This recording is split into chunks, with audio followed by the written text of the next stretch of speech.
চলুন দেখে নেই OnePlus ফোনের সেটিংস থেকে কিভাবে অ্যাপস লক করতে হয়। আমি যে ফোনটি দিয়ে দেখাচ্ছি সেটির মডেল OnePlus Nord 10।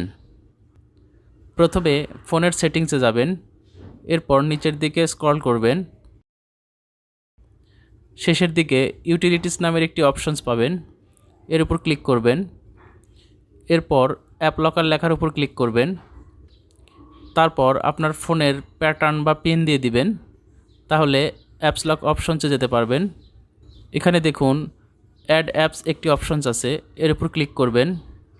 এরপর এখানে আপনার ফোনে ইনস্টল থাকা সব অ্যাপসের লিস্ট আসবে। এখান থেকে আপনার প্রয়োজনীয় অ্যাপসগুলো লক করার জন্য সিলেক্ট করে নেবেন। আমি এখানে ফেসবুক মেসেঞ্জার সহ 3টি অ্যাপস লক করে নিয়েছি। আমি এখন ব্যাকে যাচ্ছি। এখন দেখব অ্যাপস লক ঠিকভাবে কাজ করে কিনা। প্রথমে ফোনের লক দিয়ে দিচ্ছি। এখন দেখুন ফেসবুক অ্যাপস ওপেন করতেই পাসওয়ার্ড চাচ্ছে।